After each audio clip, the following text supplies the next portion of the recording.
Bom, a Vitacom nasceu de um sonho de fazer uma cidade melhor, uma vida urbana diferente, uma vida em que as pessoas não fiquem horas e horas no trânsito. E eu fiquei pensando, eu estava falando agora aqui com o Pedro, a gente está um pouco o peixe fora da água. Aqui que tem a ver um cara do setor imobiliário vindo falar aqui numa conferência de mobilidade. Bom, na minha história, eu abandonei o carro há mais de 10 anos. Eu era um cara que ficava 4 horas por dia dentro de um carro. 4 horas, 45 dias de um ano, eu perdia dentro de um carro. E eu comecei a perceber e estudar o assunto. Os paulistanos ficam, em média, 3 horas dentro de um carro. Esse dado já não é mais uma novidade. E há 10 anos eu resolvi deixar o carro e não usar mais o carro. E eu fundei uma incorporadora com um princípio muito simples. Eu tinha um inimigo, que o meu inimigo principal era o trânsito. Eu pensei, como eu vou solucionar o maior problema hoje, talvez nas metrópoles do mundo inteiro, que é a questão do trânsito. Então a gente começou com uma solução muito simples, que foi um raciocínio aparentemente lógico, mas não praticado, que foi colocar os apartamentos próximos aonde as pessoas precisavam chegar. Ok, então se eu tenho uma zona comercial, Paulista, Faria Lima, Berrini, vamos colocar os apartamentos próximos da onde a pessoa precisa chegar. Agora, isso é muito caro, as pessoas não podem pagar. Qual é a solução que a gente vai fazer para que as pessoas possam morar ou estarem próximas às escolas dos filhos? E a gente começou a compactar as unidades. Nós chegamos a uma unidade de 14 metros quadrados, que aproximadamente é do tamanho desse quadrado aqui, não incluindo a bancada. Eu falo, você é louco, você vai botar o cara dentro de 14 metros quadrados? Sim, eu convido todos que quiserem visitar o nosso showroom na Faria Lima e verem que é possível morar em 14 metros quadrados num ambiente que se transforma em até 5 ambientes diferentes. Ele vira um escritório, ninguém come e dorme ao mesmo tempo, então ele vira um escritório de dia, a parede anda, ele transforma numa cama, num quarto, e a pessoa pode perfeitamente morar em 14 metros quadrados. Agora, será que isso é bacana? Isso, a gente se orgulha de fazer um apartamento de 14 metros quadrados? Não. Eu me orgulho quando encontro uma pessoa que chega para mim e me fala, eu ficava 3 horas por dia dentro de um ônibus apertado, perdendo o meu tempo, e hoje eu consigo ir a pé para o trabalho, eu consigo fazer uma pós-graduação, eu consigo ler um livro, eu consigo praticar um exercício. Isso é a beleza do negócio. Então, esse foi o pensamento muito simples que nós tivemos. E o que mais nós podemos fazer pela mobilidade? O que mais a gente pode agregar à nossa causa de melhorar a vida das pessoas no ambiente urbano? Então, nós pensamos em como criar uma cidade em que as pessoas não fossem obrigadas a usar o carro ou ao menos serem escravas do carro. Então, nós fundamos a Fundação Como Viver em São Paulo Sem Carro, que hoje nós temos já 3 livros e um aplicativo, em que as pessoas não necessariamente precisam usar os carros. E daí veio um pensamento que os prédios, eles são como telefones, como uma plataforma mobile, em que eu posso plugar no meu imóvel, no meu real estate, todos os aplicativos que sejam importantes para a mobilidade urbana. Então, eu vou ter as minhas apps lá dentro, ou seja, eu vou ter o meu Waze, eu vou ter o meu WhatsApp. E o que são esses apps, o que são esses aplicativos para o mercado imobiliário? Muito simples, começamos a colocar bicicleta compartilhada, o carro compartilhado, a motocicleta compartilhada, ou seja, as pessoas começaram a não ter mais o carro. Impressionante. Então, nos meus prédios hoje, a maioria deles já eu tenho 50% de vagas, ou seja, eu tenho uma vaga para cada 2 unidades e já estou pensando em diminuir isso. Estou pensando em fazer prédios de 100, 200 unidades, 300 unidades, com 30, 40, 50 vagas para atender um número pequeno de pessoas. Parece incrível, mas é o que está acontecendo.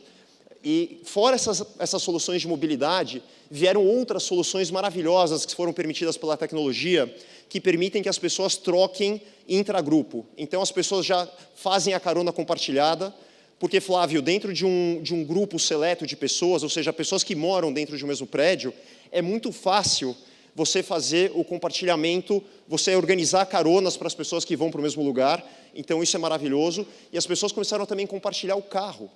Então, a gente estava preocupado, como é que eu vou botar carro para as pessoas usarem e fazerem o sharing, que também é maravilhoso e tem várias pessoas que querem usar o seu próprio. Mas as pessoas dentro do prédio começaram a compartilhar os seus próprios carros com o seu vizinho. Então, tem um aplicativo maravilhoso que chama PegCar.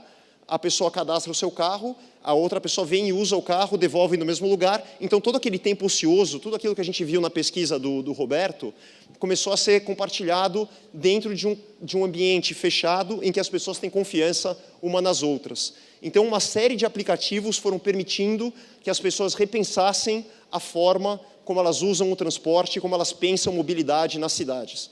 Ok, maravilhoso, esses prédios já estão entregues, nós já temos mais de 40 prédios que foram entregues dentro desse princípio, são mais de 10 mil pessoas que mudaram completamente o seu estilo de vida. Ótimo. O que mais? Qual é o próximo, depois que a gente criou a plataforma com os nossos apps, qual é o próximo movimento? O que vai acontecer daqui para frente? Então, e aí que tem uma novidade, viu, Roberto, que talvez a tua pesquisa não tenha ainda detectado, que a gente fala, as pessoas querem, talvez mudariam de emprego para poder morar mais perto, ou seja, o centro de referência do sistema solar da pessoa é o emprego, é a casa. Então, ela tem a casa, ela não pode mudar aquela casa, então ela fala, eu mudo meu emprego para ir para poder morar perto. Então, eu iria para um emprego mais perto da minha casa, mesmo ganhando menos do que eu ganhava. E se a pessoa pudesse mudar de casa quando ela quisesse? E se ao invés de comprar o apartamento, a pessoa compartilhasse o apartamento, ou ela entrasse num sistema de sharing, em que as pessoas não vão mais ter o seu apartamento no futuro? Então, a gente começou a pensar, que sentido faz uma pessoa, ela estuda, ela precisa morar num apartamento pequeno perto da faculdade. Depois ela casa, ela precisa de um apartamento um pouco maior, teoricamente, daí ela muda de emprego, ela está na região da Paulista, ela vai para a região da Faria Lima, depois ela tem filhos, depois, Deus me livre, mas vai que acontece, ela se separa, depois ela fica, os filhos casam e saem da casa, ela precisa de uma casa menor, depois aquela pessoa entra na melhor idade e ela precisa de outras soluções que cuidem nela quando ela tiver uma idade mais avançada. Que sentido faz ela ficar presa a um apartamento a vida inteira?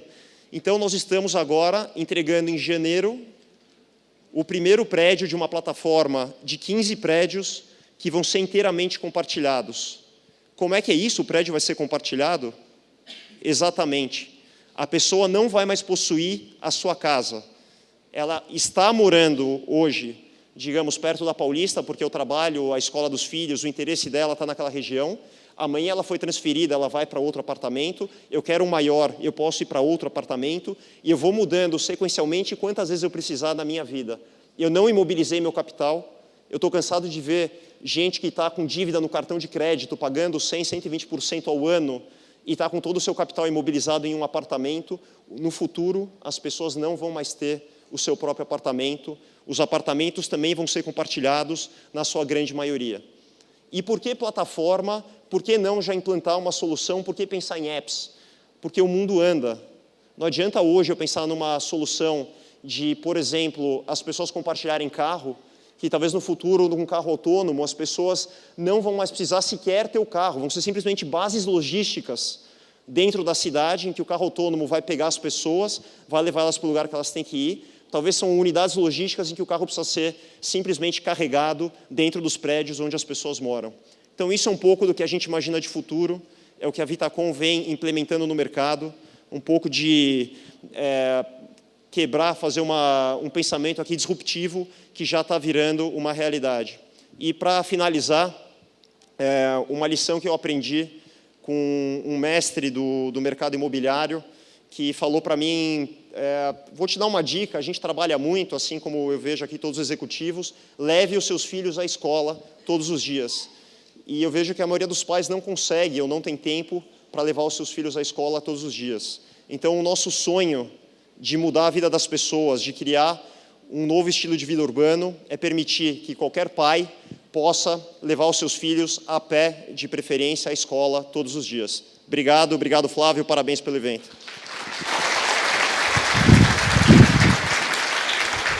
Obrigado, Alexandre. O Alexandre é uma inspiração aí, e é muito legal você abrir espaço. Tem uma pergunta para você agora, Alexandre. Tem uma pergunta que a gente vai rodar agora, de alguém que separou, preparou. Vamos ver. Coloca o áudio. Volta o vídeo e coloca o áudio.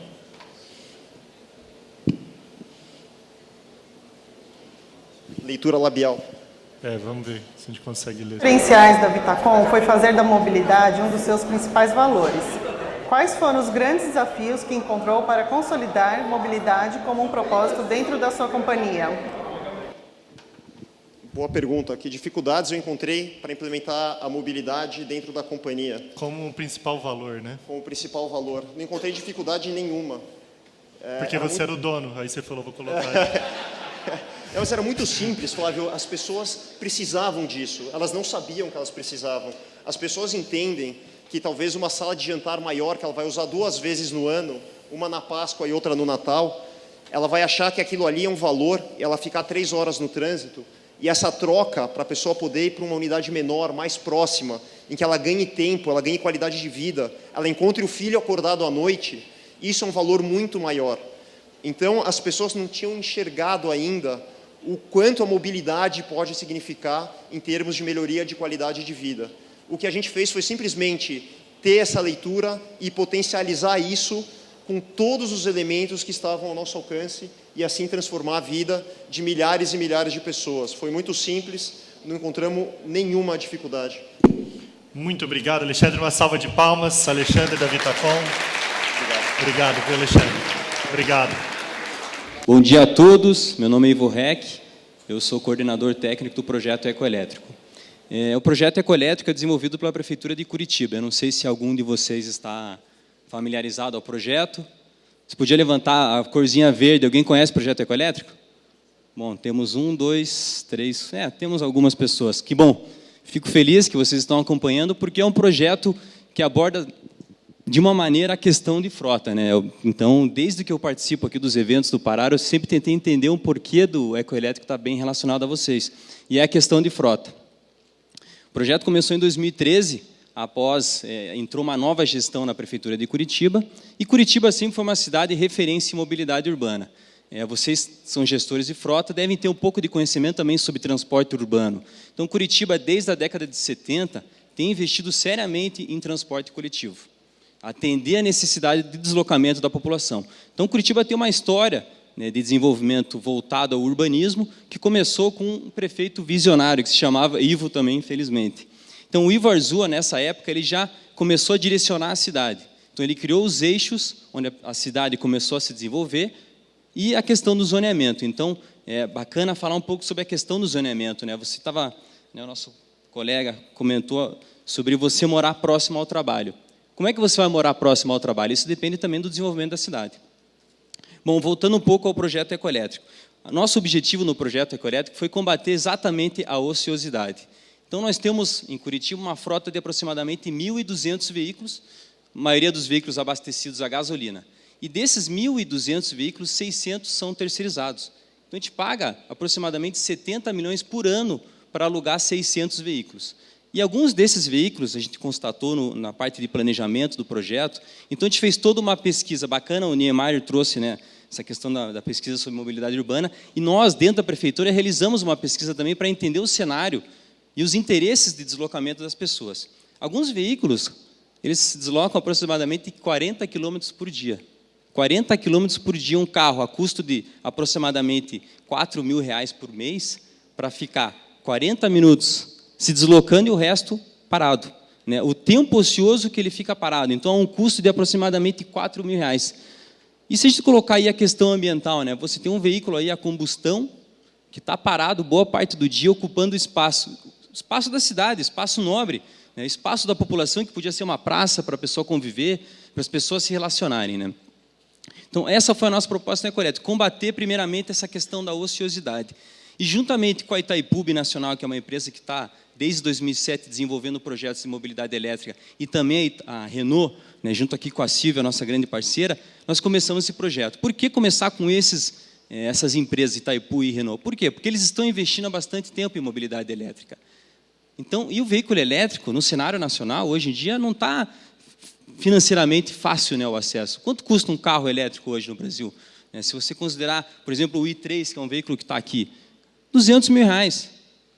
Nós conseguimos, junto também com diversas iniciativas da CPFL, junto aqui com o Danilo, conseguir reduzir o imposto de importação de veículos elétricos. Caiu de 200 e pouco para 170 mil aproximadamente. Ainda assim, falta mais incentivo, né? Você tem a Suécia, por exemplo, há mais de 10 anos eles investem em veículo elétrico. Então, você tem subsídios, você tem incentivos a população está adquirindo esse tipo de veículo, abastecimento em toda a cidade, mas ainda assim apenas 10% da frota do país é elétrico.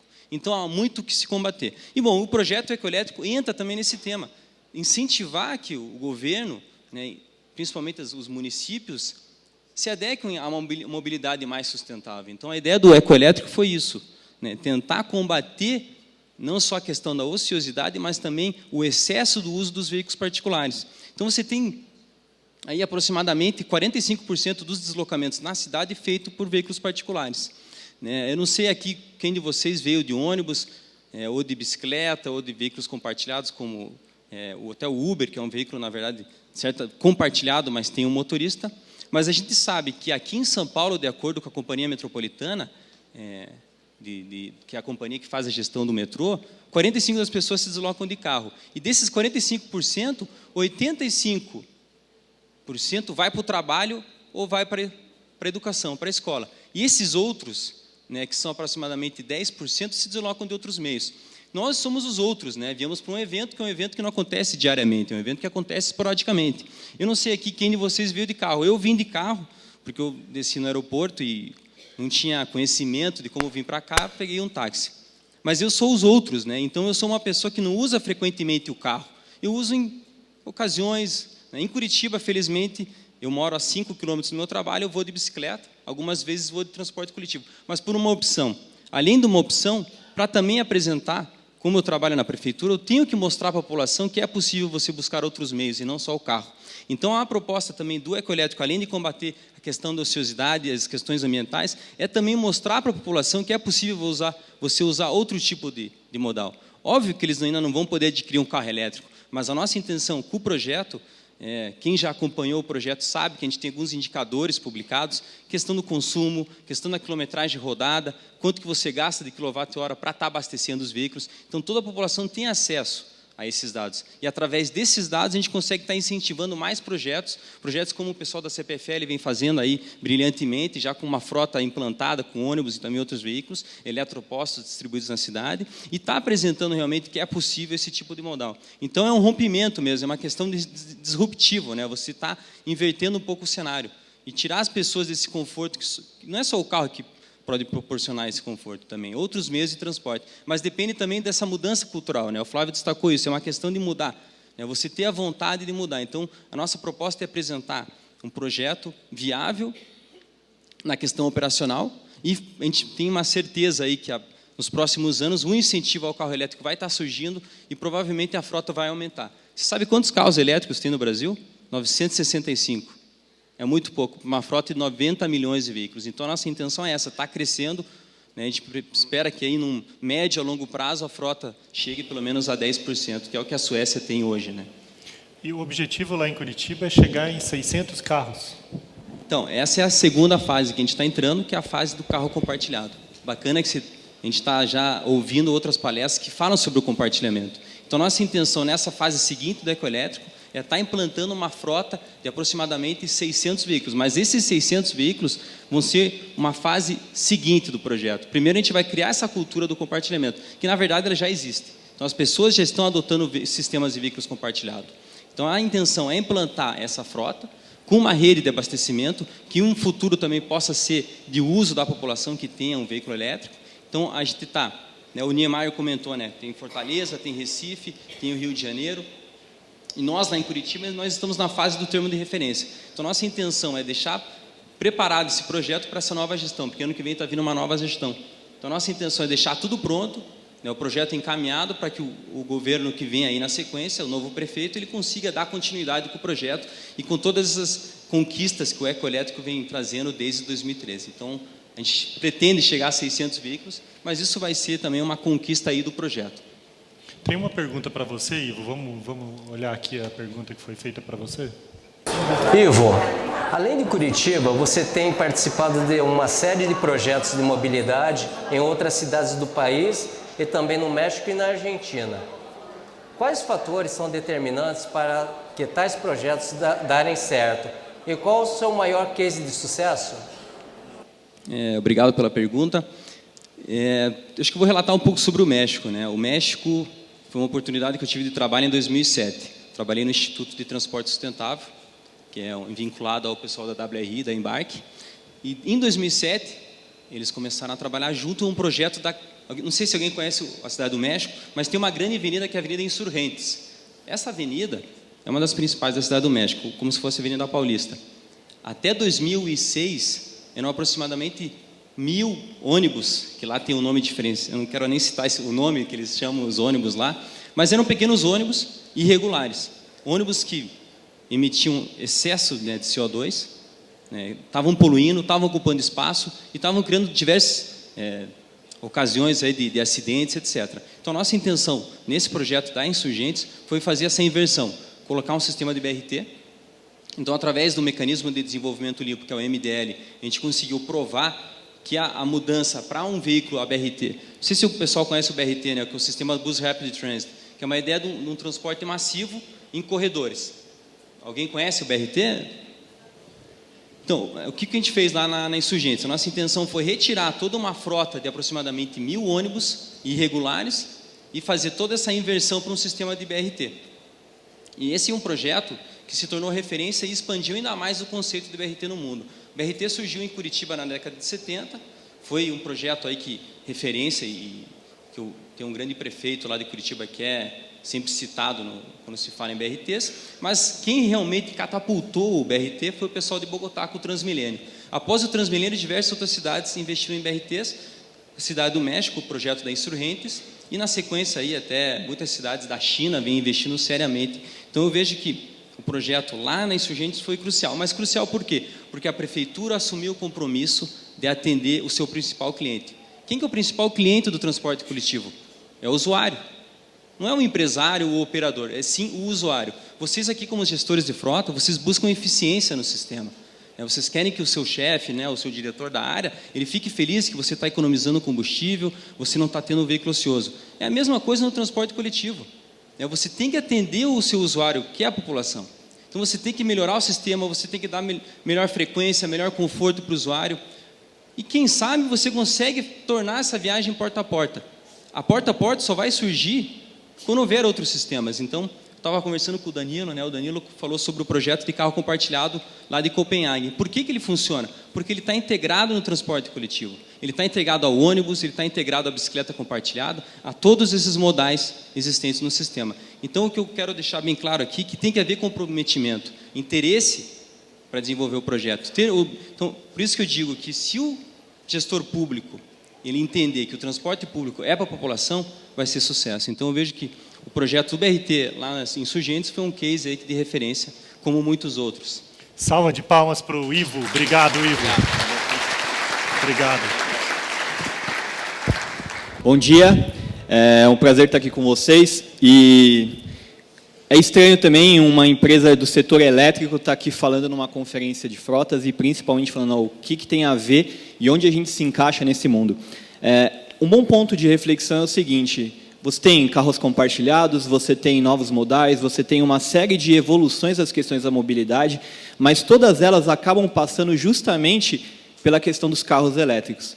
E é uma quebra de paradigma muito grande nesse ponto, que é que quando você tiver isso de forma massificada, não é um posto de gasolina, por exemplo, que vai fornecer o insumo para que as pessoas se movimentem, mas é uma empresa de energia. E é por isso que a gente começou a estudar esse tema. É por isso que hoje a CPFL, que é uma empresa hoje do setor elétrico, hoje é a maior empresa do setor no Brasil. Nós temos negócios em todos os ramos do setor, desde a parte de transmissão, distribuição e geração de energia. A gente começou a tentar entender quais seriam os impactos reais da mobilidade elétrica nas cidades e como a gente deveria se preparar para poder atender. E o que eu quero tentar trazer aqui para vocês é alguns resultados, inclusive, do nosso projeto, e principalmente quebrar alguns mitos, para dizer, será que realmente nós estaríamos preparados para uma massificação? O que a gente começou a fazer?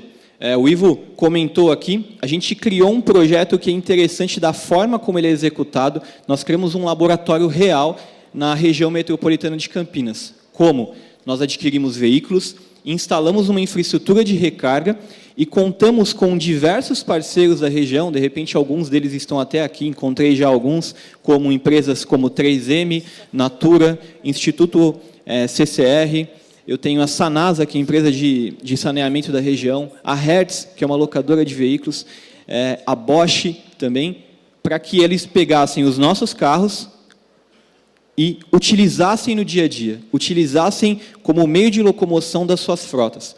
Para quê? Para que eles pudessem entender no regime real que impactos e como que seria o comportamento da mobilidade elétrica perante os usuários. Nós também contamos com a parceria da nossa própria empresa. Hoje nós temos 19 distribuidores espalhados pelo país. Nós temos veículos também espalhados por essas empresas. Para quê? Para conseguir mapear uma série de perfis de utilização diferentes e entender, de fato, os reais impactos que a mobilidade elétrica traria para o nosso core business. Por exemplo, tem energia suficiente para atender essa demanda? Isso é muito relevante. Por quê?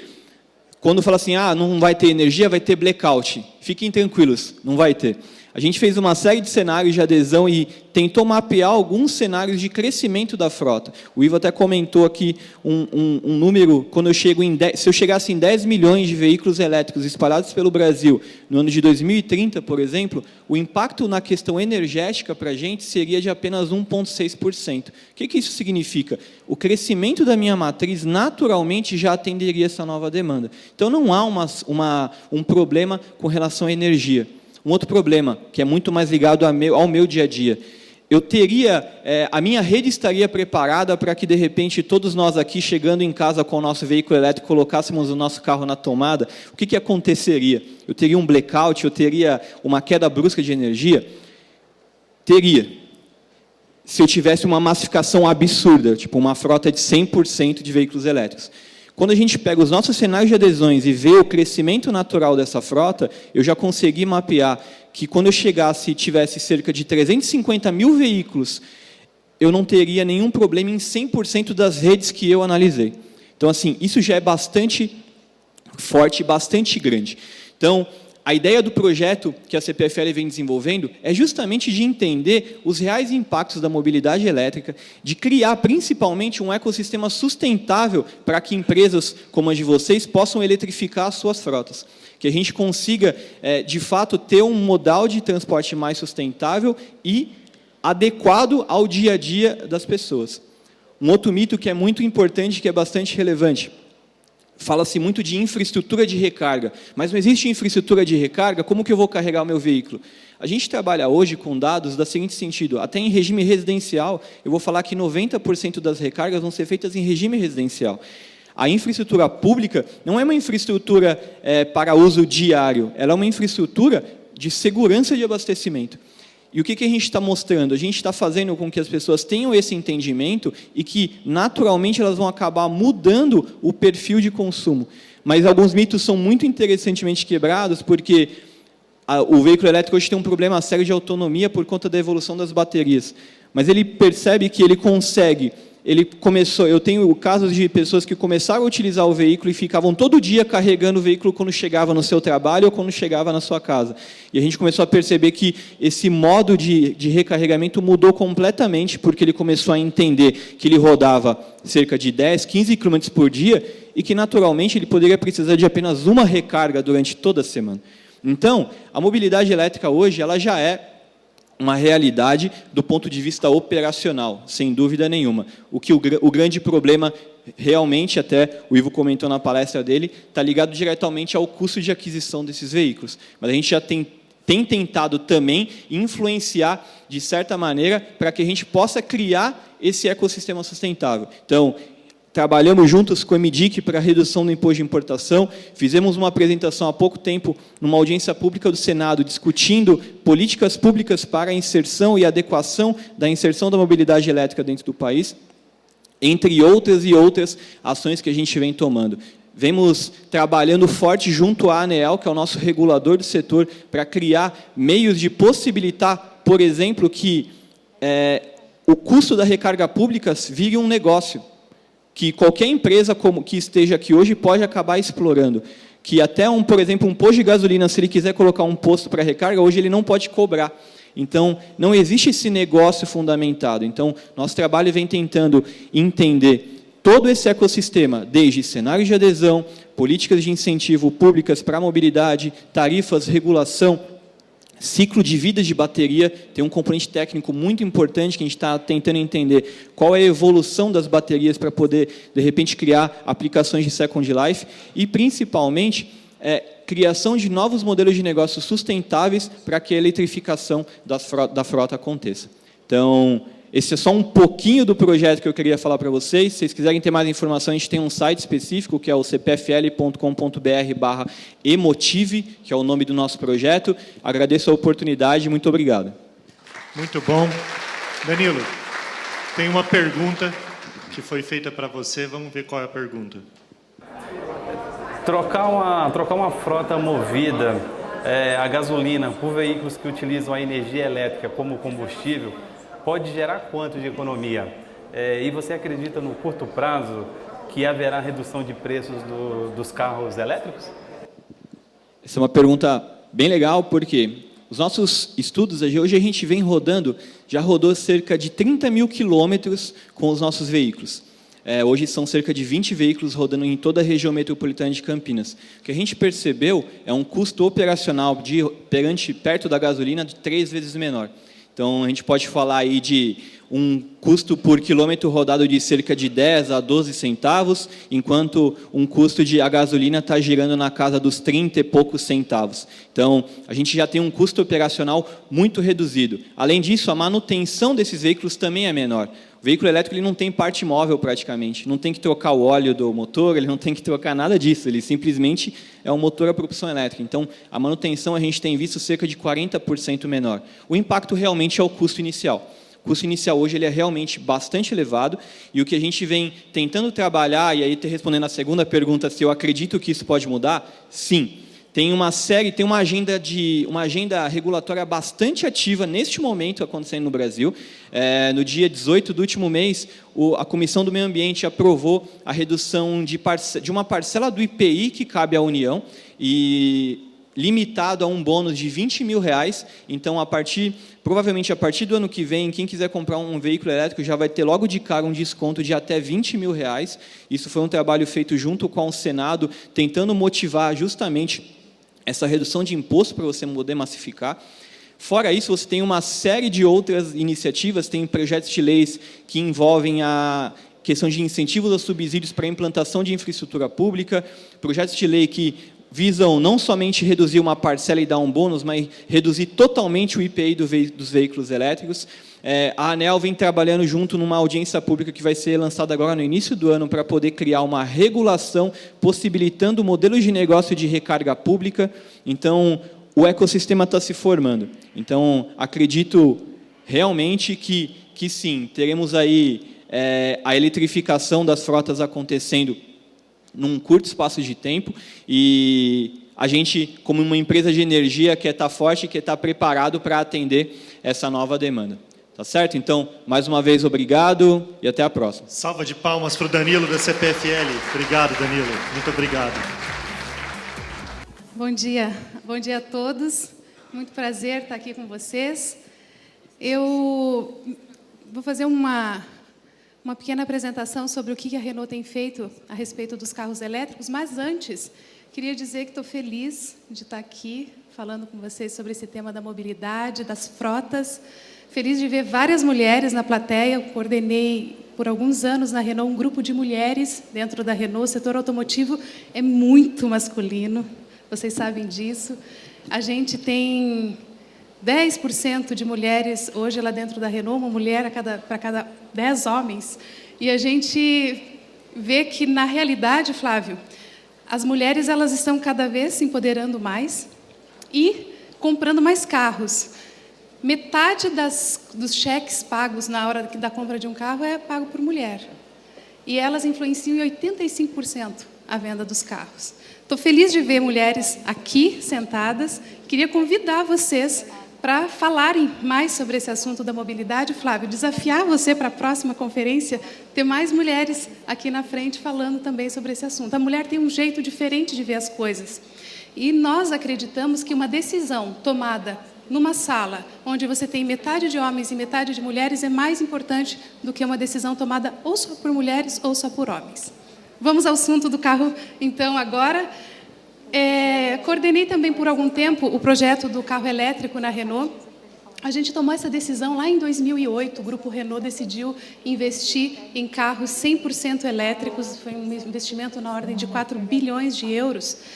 E, na ocasião, as outras marcas estavam investindo em veículos híbridos. A Renault tomou uma decisão de partir para os carros 100% elétricos. Nós não temos nenhum carro híbrido no momento, não quer dizer que a gente não vai ter, mas a gente tomou uma decisão de ir para os carros 100% elétricos em função das regras de emissões europeias, são muito, muito fortes.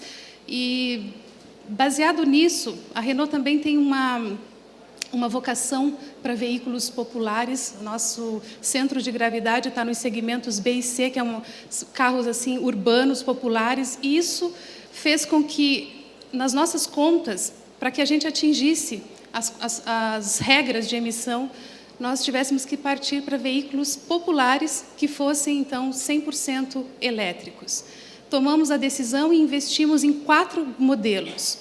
Nós temos 2 que são veículos adaptados, ou seja, veículos que eram a combustão convencionais e foram adaptados para serem elétricos, o Fluence e o Kangoo, e 2 totalmente novos, que desde a concepção nasceram elétricos. Um compacto Zoe, do tamanho de um Clio, e o Twizy.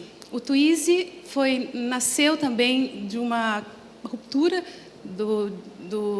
das montadoras, ou seja, um carro para 2 pessoas, um quadriciclo, que no ano passado, no final do ano, há um ano atrás, recebemos o presente aqui do Brasil, que ele pode ser emplacado, ou seja, agora o Twizy pode rodar nas ruas. Além disso, o Zoe hoje, na Europa, você pode comprá-lo com o mesmo preço de um Clio. A decisão não é baseada no preço. Uma vez vencida essa barreira do preço, a gente tem questões ligadas à facilidade, então, Danilo comentou com vocês sobre a facilidade do abastecimento, né? As pessoas andam nas nossas pesquisas, se vocês pensarem aqui no trânsito, na quantidade de quilômetros que vocês rodam por dia, é menos de 60. A maioria roda menos de 60 quilômetros por dia. Um carro tem, em média, 150, 200 quilômetros de autonomia. Acabamos também de lançar um carro com 400 quilômetros de autonomia. Então, ele, com certeza, vai conseguir cumprir e suprir essa necessidade de autonomia da população.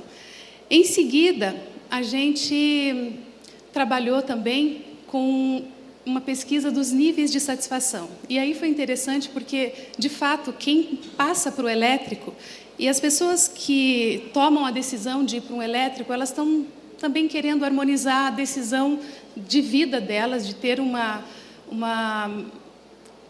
deixar o veículo a combustão de lado e pensar um pouco mais na sua mobilidade sustentável, né, de certa forma. E, com isso, as pessoas, então, têm um nível de satisfação muito alto. Então, o carro ele não tem troca de marchas, ele tem uma condução assim, até esportiva.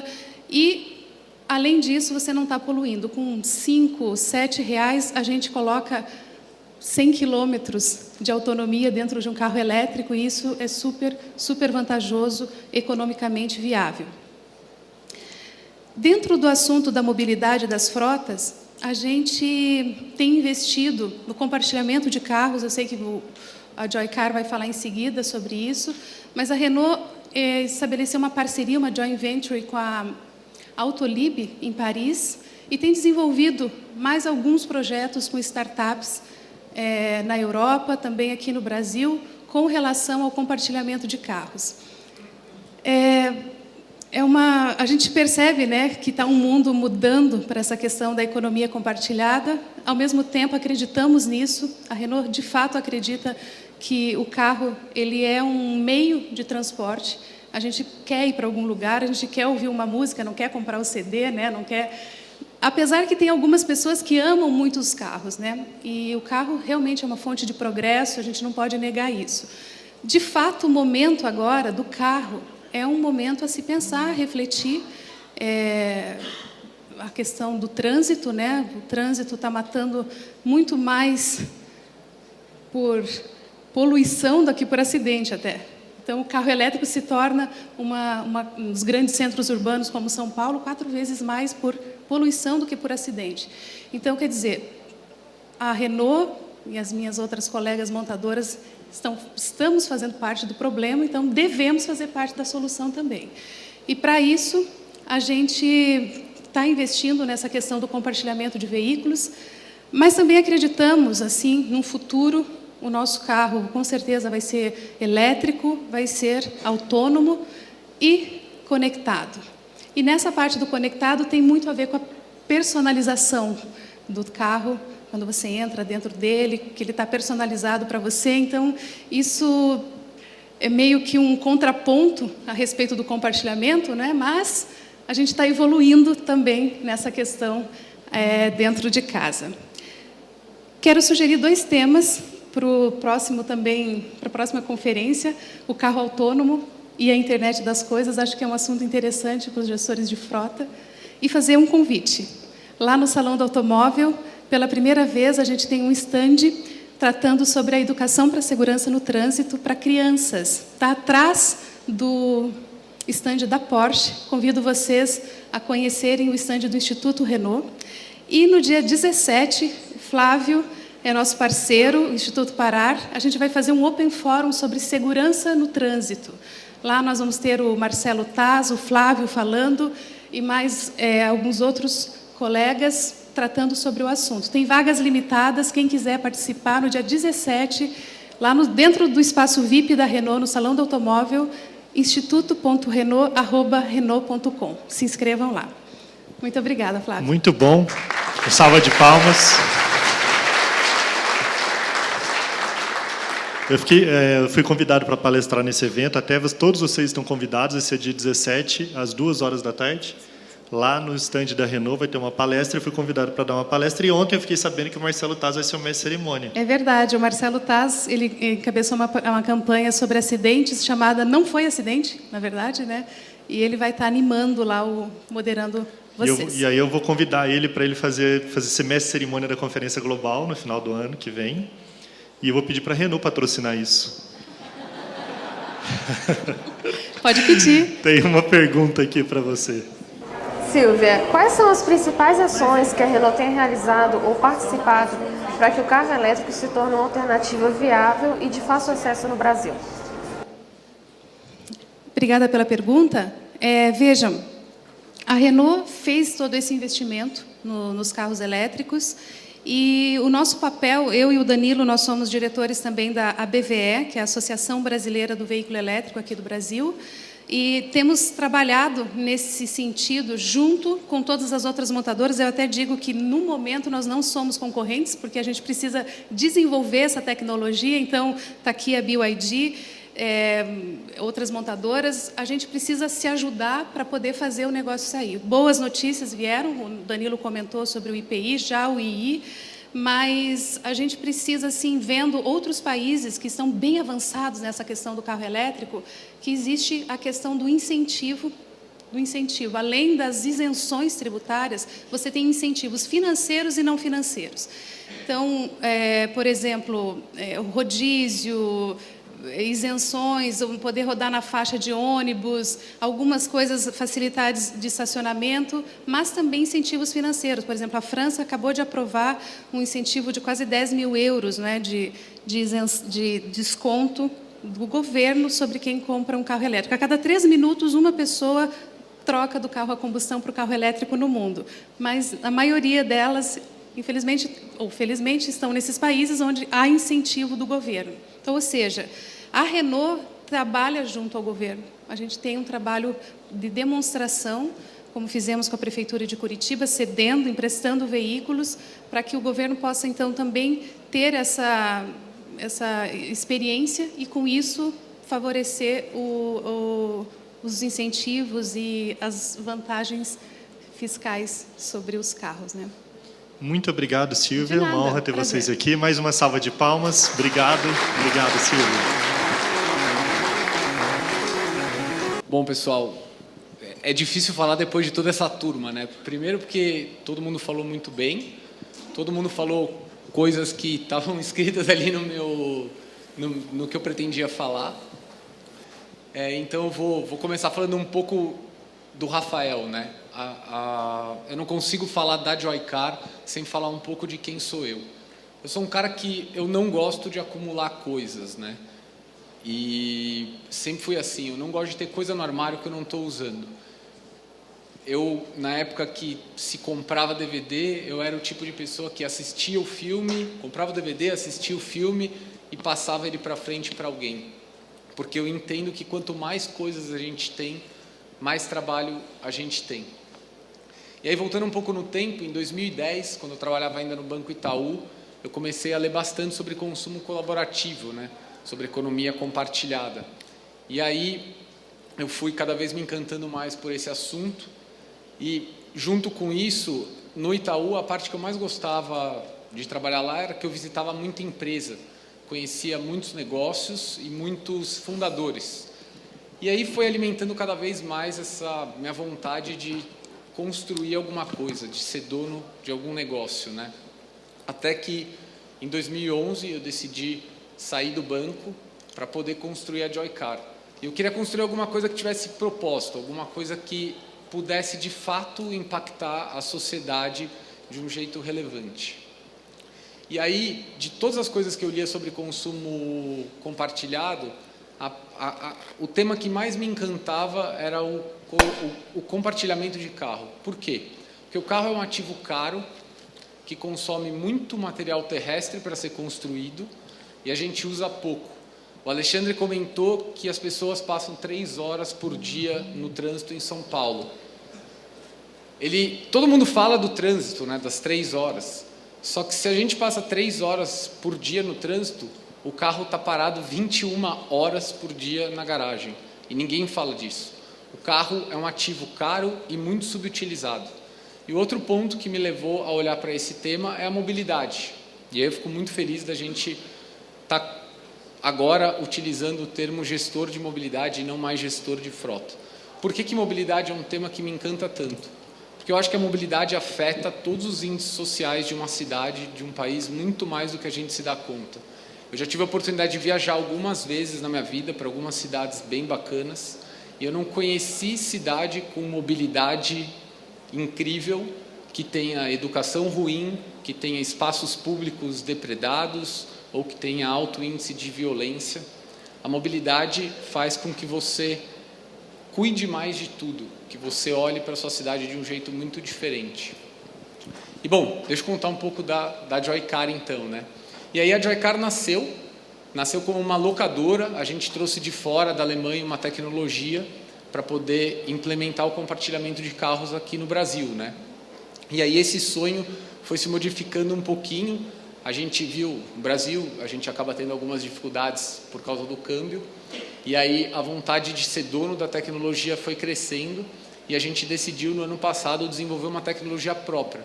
Então hoje a Joycar é a primeira empresa brasileira a ser dona de uma tecnologia completa que inclui hardware e software para fornecer essa tecnologia para quem quiser utilizar. Então a gente mudou, a gente fez um shift de uma empresa de locação de veículos usando um sistema importado para uma empresa nacional de tecnologia.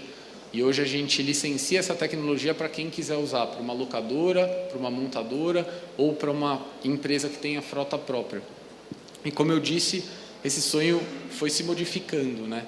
E uma frase que eu gosto muito, que é do Jorge Paulo Lemann, do fundador da Ambev, é que sonhar, essa frase me deixa um pouco, eu penso na história da Joy, eu fico meio...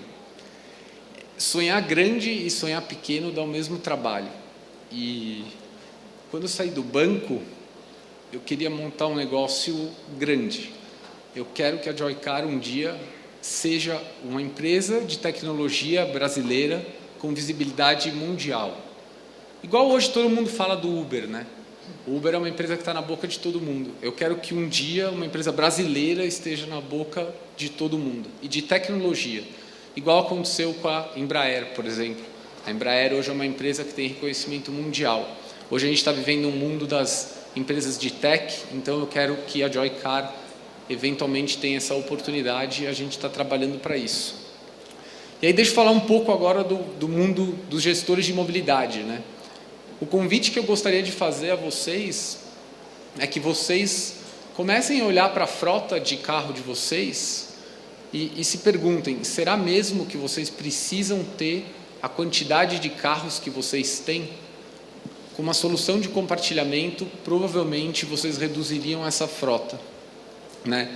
E a gente acaba tendo uma certa resistência, né? Porque a gente tem a sensação de que menos é pior, né? Então, assim, se eu tenho 10 carros, por que eu vou ter 8 carros compartilhados? Por que eu vou ter 6 carros compartilhados? Às vezes não é só para o custo que a gente tem que olhar, né? Além de você reduzir o custo direto ali, de quantos veículos você tem, você está melhorando um monte de coisa indireta, como, por exemplo, o trânsito na cidade, né? Bom, eu ainda não sou tão velho, eu tenho 31 anos, mas as pessoas mais novas conseguem entender isso de um jeito mais fácil. Eu trabalho num escritório compartilhado, que é um coworking do Itaú, e do meu lado senta o Ricardo, e há 3 semanas atrás ele trouxe o filhinho dele de 5 anos, o Pedro. E aí o Ricardo falou assim, Pedro, o tio Rafa tem uma empresa super legal, tal, e o molequinho lá fissurado no iPad dele. E aí eu falei, Pedro, fui contar, né, pro moleque a minha empresa, né? Você gosta de carro? Aí o moleque torceu o nariz, assim, eu fiquei desconcertado, né? Tipo, ele fez uma cara do tipo, carro? Eu era louco por carro quando eu tinha 5 anos. E aí eu perguntei para ele na sequência, o pai dele é louco por carro, tem um super carro. Aí eu falei assim, Pedro, se você pudesse escolher ter um carro igual ao do seu pai, bem bacana, ou um celular que abrisse um monte de carro pela cidade de São Paulo, o que você preferiria? Aí ele olhou para mim de novo com aquela cara de tipo, que pergunta idiota. E aí ele falou assim, é claro que um celular. E aí, enfim, eu contei essa história só para dizer que o projeto da Joycar, esse para mim foi um turning point, assim. O meu projeto foi validado pelo Pedro. De 5 anos, eu vi que eu estou no caminho certo, porque, como o Roberto comentou da filha dele, eu acho que a gente está construindo o presente, mas também pensando no futuro. E eu sei que as próximas gerações, elas não querem ter um carro, elas querem ter acesso a um carro. Eu tenho certeza que os 53% da pesquisa do Roberto não é que as pessoas querem ter um carro, elas querem ter acesso a um carro. Com certeza, ir para o trabalho de carro é mais confortável. Então, você não precisa comprar um. Você pode ter um carro na palma da sua mão, perto de você, a hora que você quiser, através do seu celular. É isso. Salva de palmas.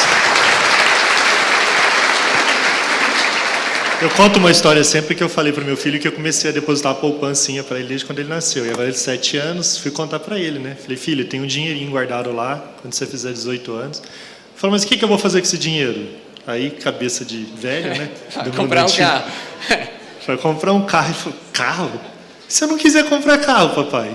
E se eu quiser montar uma empresa para fazer coisas diferentes, para ajudar as pessoas? Tá bom, tá bom.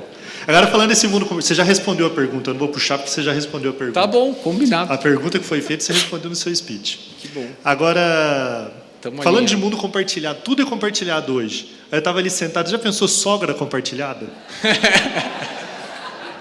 Deixa eu ver, eu amo minha sogra, só tô brincando. Não, mas você pode fala assim, sua compartilhar. sogra tá chata, aí você liga pro seu amigo e fala, vamos compartilhar a sogra? Não, ou tipo, você manda a sua que eu tô mandando a minha aí.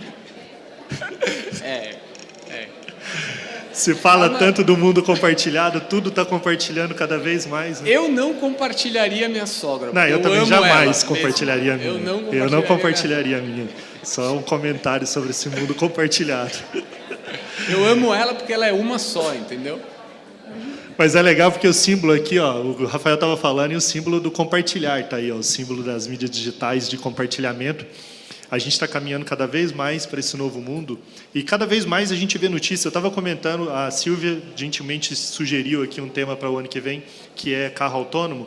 E a gente foi para os Estados Unidos no ano passado, falando de carro autônomo. A nossa expectativa é que isso fosse acontecer daqui a 10 anos. Né? E aí depois nós fomos esse ano de novo lá na NAFA, e aí estava se falando sobre carro autônomo, e o Uber entrou pesado, né, no conceito de carro autônomo, e em Pittsburgh, agora nos Estados Unidos, já tem 30 carros Uber rodando autônomo.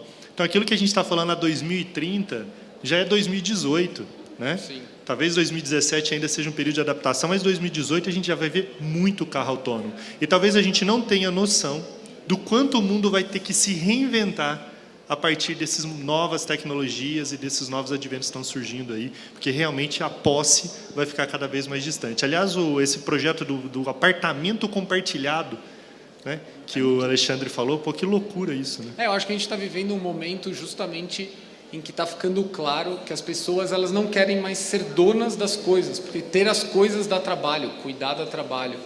E, de verdade, o que a gente quer é viver experiências, né? É ter acesso às coisas. Você não precisa ser dono de uma casa em cada lugar. Você pode usar o Airbnb e viajar pelo mundo inteiro. Você não precisa ter um carro. Você pode ter uma plataforma que te dê acesso a vários carros. Você agora, pelo visto, não precisa nem ter um apartamento na cidade em que você mora. Você pode morar cada hora num lugar de acordo com a necessidade da sua vida, né? Então, eu acho que isso, e para gerações que estão vindo, isso está já muito claro, assim, muito, muito claro. Esse apego por comprar as coisas é uma coisa que eles não têm, né? Porque várias coisas que a gente consumia, eles não consomem mais. Essa molecadinha que está vindo não sabe o que é comprar um CD, o que é comprar um DVD, eles têm Netflix, eles têm Spotify, eles têm um monte de plataforma que dá acesso ilimitado a tudo, né? Muito legal. Salva de palmas, Rafael Taube. Obrigado, Rafael. Boa tarde, todo mundo. É uma satisfação muito grande estar aqui. Queria agradecer o Flávio pelo convite. Muito bom estar aqui falando com vocês. Eu acho que esse é um tema super necessário e a gente um pouquinho peixe fora d'água, mas na verdade não. O que eu vim aqui para falar é exatamente isso. Eu vou contar um pouquinho da história da empresa, só para vocês entenderem. Ela foi fundada no final de 2010 pelo Maurício, meu sócio, que estudou na Poli, e ele viu o surgimento dessas tecnologias que a gente chama de compartilhamento de bicicleta de terceira geração na França, quando ele foi fazer uma dupla graduação lá, voltou para o Brasil, montou a empresa na incubadora da Poli e, como projeto de conclusão do curso, ele fez o Pedalusp, que era um sistema que ligava duas estações, né? Ligava o metrô Butantã ao centro de visitantes da USP, ali o começo do campus. Então, a ideia é essa última perna da viagem. Então, a primeira ideia que eu queria jogar para vocês é essa questão de que, na intermodalidade, né? Que eu fico pensando, vendo muita gente relacionada com carro aqui, eu adoro carro, mas eu, sinceramente, não sei. Às vezes eu vejo a inovação dentro do carro, né? Todo mundo inovando dentro da mesma plataforma. Eu não sei se daqui uns 50, 70 anos vai existir carro.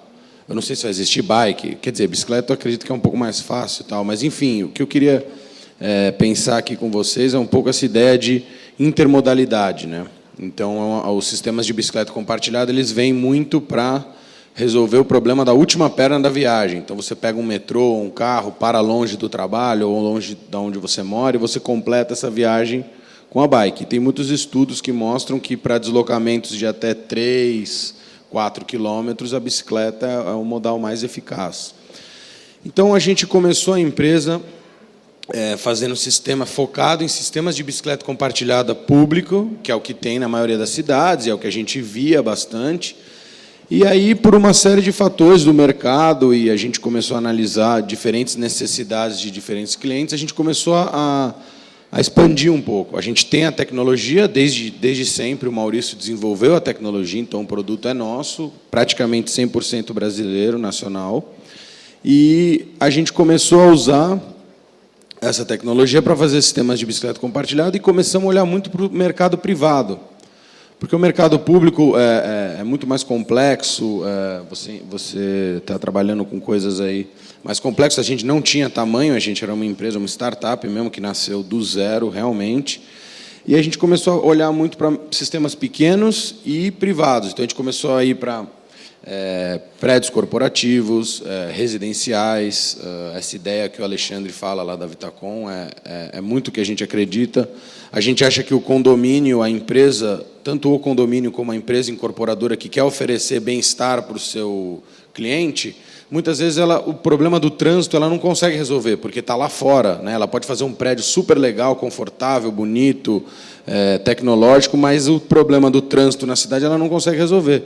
Mas com o sistema de bicicleta compartilhada, ela começa a oferecer alguma coisa, assim como o sistema de carro compartilhado, eu também acho que vem para atender essa demanda. Então, a gente começou a focar muito em sistemas privados. Eu até convido vocês depois a visitar o nosso stand, está bem aqui, de frente para o da BMW, do lado do Joycar. E a gente tem um sistema lá para vocês entenderem como é que funciona, tal. Mas é muito simples, né? Você basicamente, a gente colocou um sistema aqui do lado no Rocha Verá, que é um conjunto de prédios que tem aqui várias empresas, acredito que talvez até algumas daqui estão lá. E é um sistema muito simples, a gente coloca toda a base de funcionários dentro do sistema, então você só vai poder usar a partir de um cadastro pela empresa. E daí você desce na estação, digita seu CPF, a senha que você criou no cadastro. A gente quis fazer presencial, tanto para o sistema público quanto privado. A gente tem a opção de app e tudo mais, mas a gente gosta desse sistema presencial porque, às vezes, a bateria do celular acabou, você está sem sinal de internet, não quer fazer ligação, não quer usar o app, então você consegue resolver o seu problema ali no próprio totem. E aí, usa a bicicleta. A gente está trabalhando muito, a gente acredita muito na questão da bicicleta elétrica para ambientes urbanos, porque essa coisa, né? Você está vestido social, você não pode chegar suado nas reuniões, sujo, e também para você ter uma autonomia boa de deslocamento para você ir para lugares longe. A gente acredita muito nessa questão da bicicleta elétrica como o massificador do uso da bicicleta como meio de transporte, porque para concluir um pouco a questão da empresa, a gente acabou fazendo outras coisas. A gente tem um projeto de educação para crianças também. A Silvia estava falando esse negócio que a Renault está fazendo, super bacana. A gente está com um projeto com o Itaú que chama Escolinha Bike.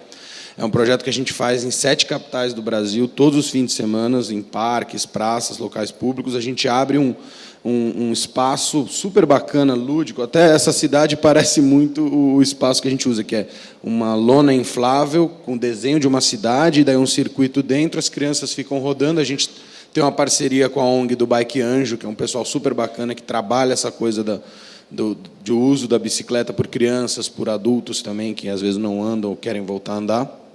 E a gente tem um trabalho muito bacana para a criançada ter o primeiro contato com a bicicleta, se divertir, mas, ao mesmo tempo, aprender das regras, porque é isso, né? Ciclista também tem obrigação.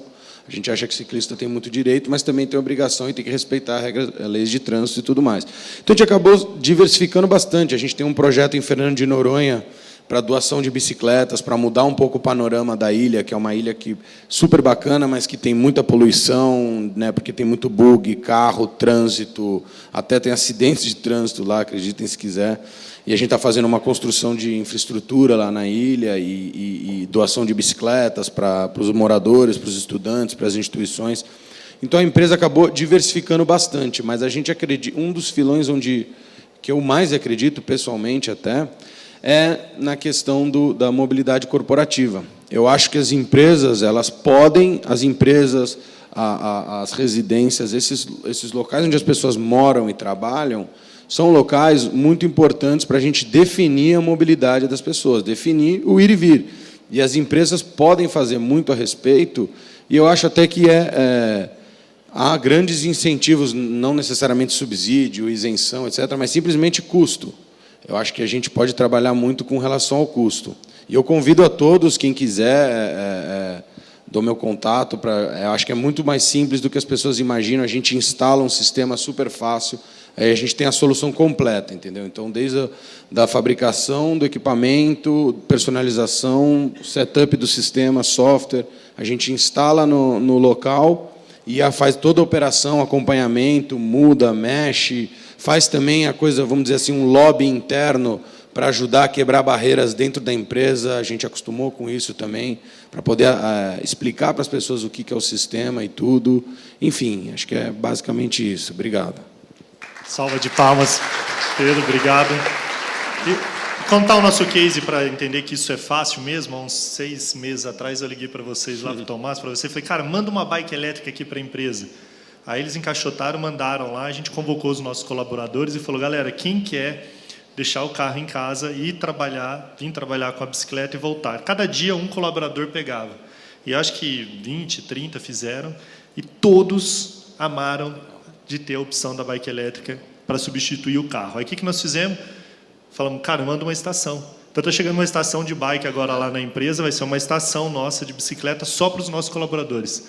Para os nossos colaboradores não irem de carro, eles pegam a bicicleta a hora que eles quiserem, do jeito que eles quiserem, eles vão trabalhar, vão para casa e usam a bicicleta compartilhada. E foi muito bacana viver essa experiência. E é isso que você falou. Então, o que eu quero provocar vocês, pega uma bike, começa a difundir isso dentro da empresa, começa dentro da empresa com os colaboradores que não se locomovem fora e vai criando a cultura dentro da companhia para que, a partir de então, você tenha outras frentes. Eu conto sempre um case que vocês me contaram de uma empresa da NET, lá do Rio de Janeiro, que vendeu 20 carros, comprou 20 bicicletas e substituiu o carro pela bike, aumentou a produtividade do funcionário e fluiu super bem. Muito obrigado, Pedro. Eu quero chamar aqui agora no palco todos que falaram. Vem cá, Rafael, Silvia, vem cá, Ivo, vem cá, Danilo. Eu acho que o Alexandre não está aqui. E esse novo mundo está aqui atrás. Ó. E essas pessoas, eu queria que vocês olhassem elas mais uma vez, porque a gente sempre precisa de referências, né?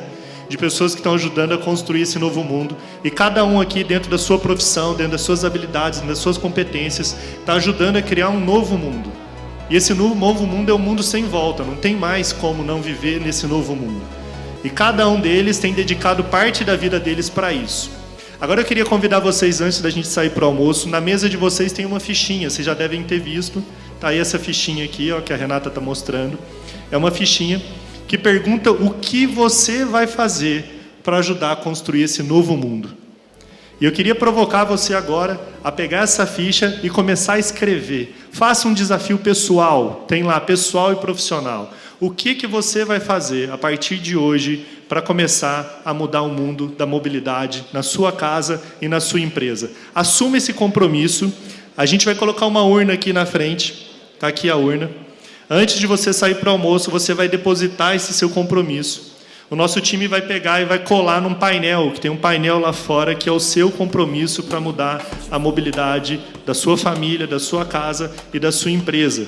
E a gente vai deixar isso visível lá, nós vamos colar depois do almoço, você vai ver que vai ficar o painel lá. Mas saia daqui assumindo um compromisso, igual essas pessoas têm um compromisso profissional, aí de, através das suas empresas, dos seus negócios, de mudarem um novo mundo, que você também assuma um compromisso. Seja ir de bike um dia por semana, seja usar um transporte público, assuma algum compromisso para você entender que não é só o mundo, o carro, né? O que é importante é o meio que você se locomove, é o meio que você se move, e a gente precisa do engajamento de vocês para a gente começar a pensar nesse novo mundo. Uma salva de palmas para vocês, muito obrigado. Obrigado, Pedro, Rafael, Silvia, Danilo, Ivo, muito obrigado.